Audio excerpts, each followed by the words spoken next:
Alrighty, and the last up for today is going to be Wuthering Waves official Opal and Cat's Eye story cinematic trailer. But okay, so Wuthering Waves, Opal, I'm guessing is the newest character. It's been a while. This is kind of like my old flame before Path of Exile took my life away. But this I mean, Wuthering Waves.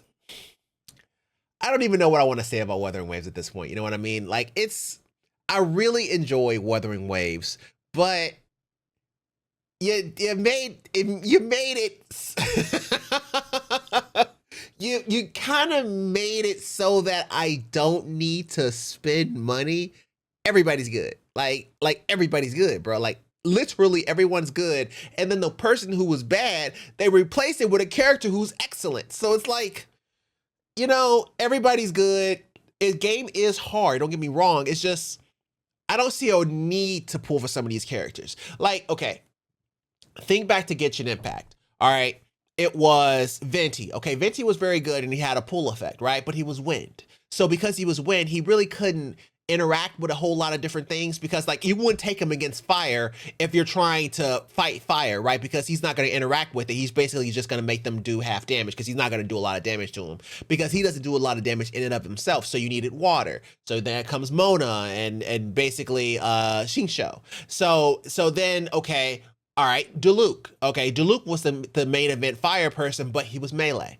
He had no range, and then he started running into people who would make it so that he couldn't just deal a whole lot of damage to him because they have shields and they keep knocking him around, stuff like that. Okay. What about Klee? Okay, Klee was also really good, and she was like a bombardier, so she can get past shields that Diluc was having problems with because she can kind of fire from range. But Klee was clunky. So and then okay. Then Ganyu. Okay, Ganyu was really good. Ganyu was probably one of the best DPSers of her time when she first came out, and she had like a nice arrow. But the problem with Ganyu is that she doesn't actually get good until her Constellation 6.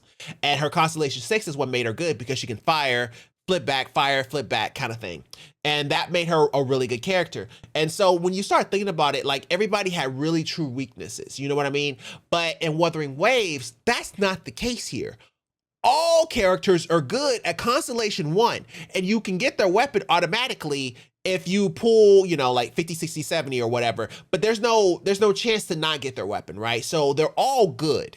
So you don't really run into a situation where it's like, okay, I know people that can beat the game with Dungeon. You know what I mean? Like that chick will destroy everything with one hit point. Like it's ridiculous. So I think that it was an awesome game, and I'll probably go back to playing it, but at the same time, there's nothing for me there. You know what I mean? There's nothing that's pulling me there. All my characters are really, really strong, but they were strong cheap. You know what I mean? Whereas Genshin Impact, they were strong expensive, and that's what kept me in the game. Sunk cost fallacy kept me in Genshin Impact, and there's no sunk cost fallacy in Wuthering Waves because you don't need to spend money in Wuthering Waves in order to actually be good.